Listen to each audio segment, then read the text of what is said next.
Hey guys, this is 2017 Suzuki SV650. I'm just going to do a quick ride and review. Should only be 5 or 6 minutes. I'm going to get off the bike up here in a little bit. Just let you take a view of the, do a little bit of a walk around. It has a Two Brothers Racing exhaust in the carbon black on it. This is the ABS model of the bike. It is, the ABS model only comes in red. As you can see, it's about 30 degrees outside today. Perfect day to ride a bike without a fairing. Quite a bit of salt and sand still on the road,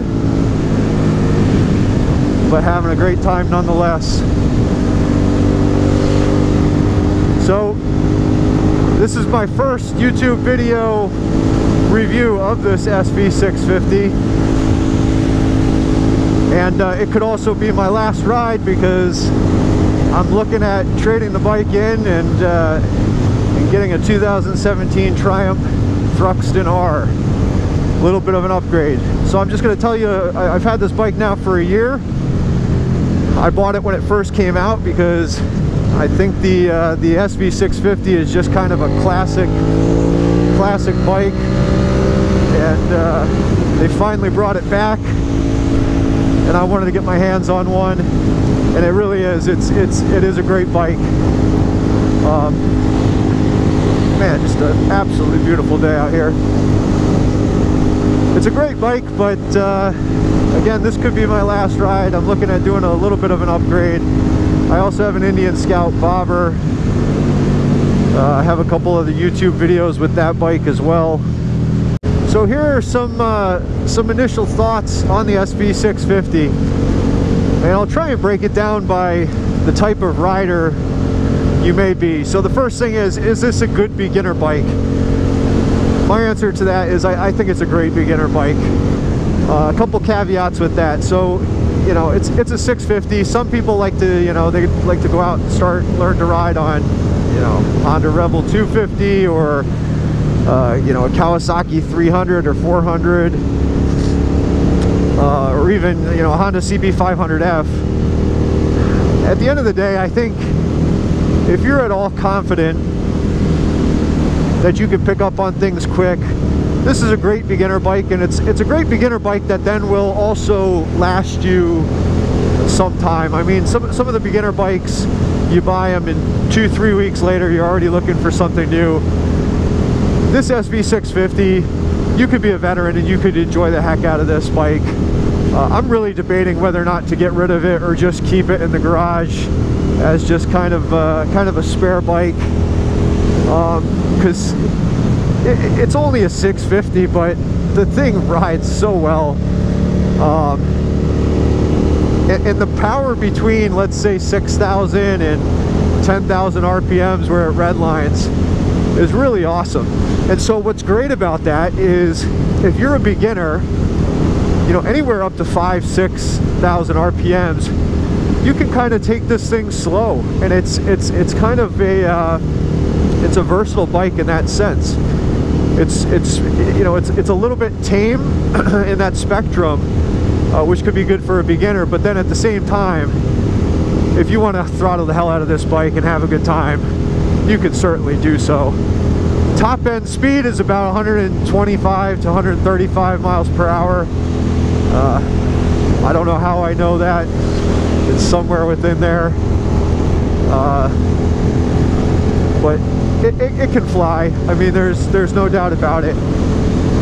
But then, so it's you know, again, don't go off my advice if you're a beginner and you never rode and you're uncomfortable with it. But I think this bike could do very well for somebody who's trying to get into motorcycling.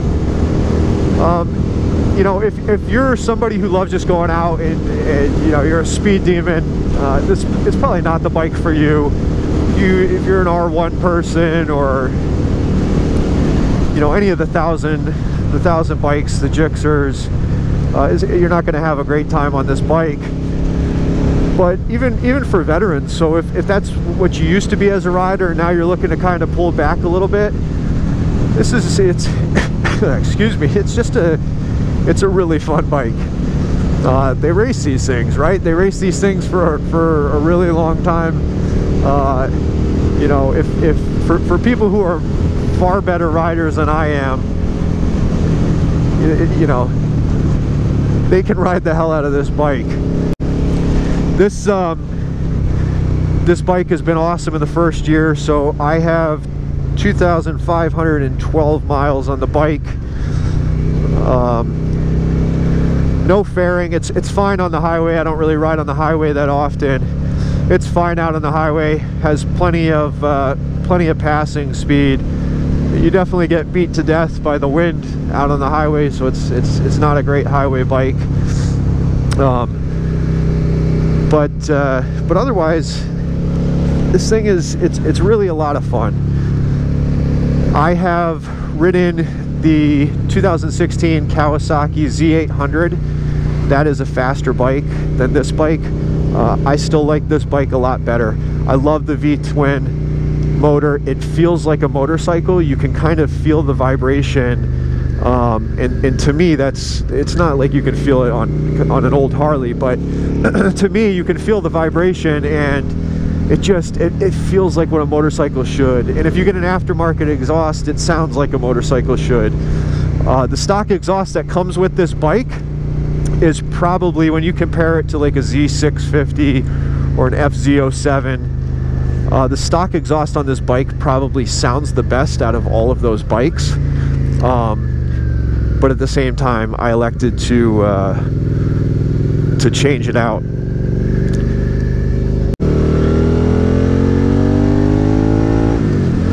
Alright, so I'm about 6 feet tall, 190 pounds. I've taken this bike out for 4 or 5 hours, no problems with comfort. I've seen some other reviews online that they don't speak too highly of the seat or the comfort. I have absolutely no problems with it. Very upright seating position. The pegs are directly mid-level, directly under where you're sitting. You're not crouched forward or anything like that. For me, it's a very, very comfortable bike. A couple things I'm not a huge fan of on the bike. The mirrors, they're you can't really see too well in the mirrors. All right, let's take this for a quick ride. We got a little bit of a straightaway here. We're in third gear now. So now we're at 5,000 RPMs, and right there is where it kicks in. About 6,000 to 7,000 RPMs, you just feel a major boost in power.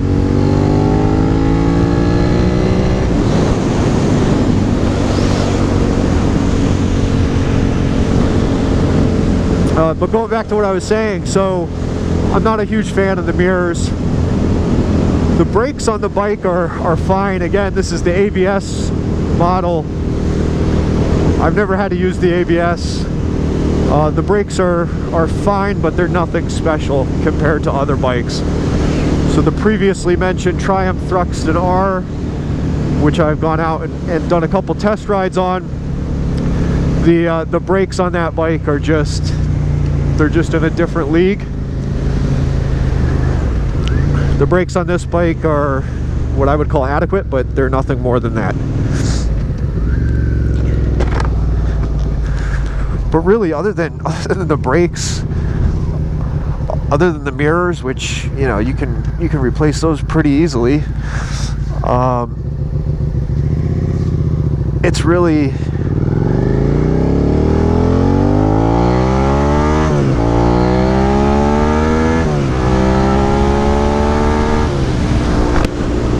an awesome bike.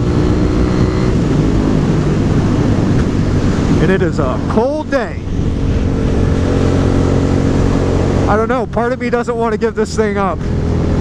The reasons I'm looking at possibly trading it in is, first and foremost, I love the Triumph Thruxton R. I have some plans to kind of to build one out, a little bit of a custom build. That bike flies. This bike, look, it is a 650. It's a little bit underpowered, but again, it's a blast to ride. Comparatively to the FZ07, The FZ07, it's just an all-around faster bike. I like this bike better. I was looking at the two of them when I was originally making the purchase. Again, the thing that really drew me to the SV650 is the fact that it was being reintroduced after all these years. But if you were going to compare the Kawasaki Z650, the Suzuki SV650, and the Yamaha FZ07, which this year I think is the MT07, if you were to compare those three bikes, I think just on speed, the Suzuki would fall in between. To me, the Suzuki is the best handling bike of the three. This bike and going into turns, it's just, I don't know how to really put it into words. Look at this view up here. I don't know really how to put it into words, but it just handles so well. It's so effortless to ride this bike.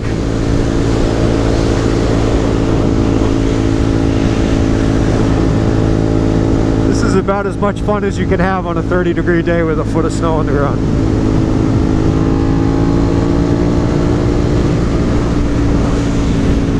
I think this 5-6 minute video is going to turn into a little bit of a longer video.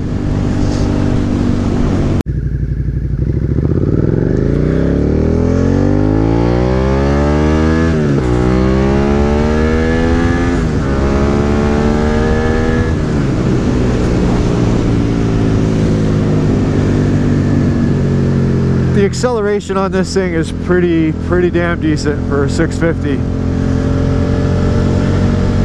No doubt about it.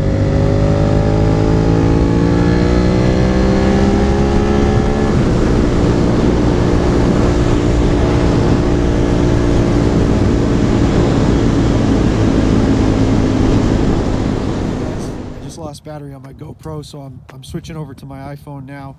This is it. This is the red 2017 SV650. It has ABS, which you can see right there. It's got the round headlight, which I love. So it's the combination of this trellis frame, that Ducati look, still that old school SV650 look, along with this rounded headlight. You know, I kind of I like the whole cruiser world as well. So that it's a very versatile looking bike, not only performance wise but looks wise. But that's it. The only things I've really done, I put a fender eliminator kit on here. I'll post exactly what that kit is. I forget offhand what brand I used. It was super easy to install, great quality. And then the only other thing that I've done with this is I've put on this Two Brothers Racing Black Series carbon exhaust. I'll also post the link for this. I have another YouTube video up that goes through the, it captures some of the sound of this exhaust. It matches the bike really well too. So it's all in all a great exhaust. But that's it. That's the review. This very well may be the last ride on this bike, and if it is, it's definitely been a fun ride.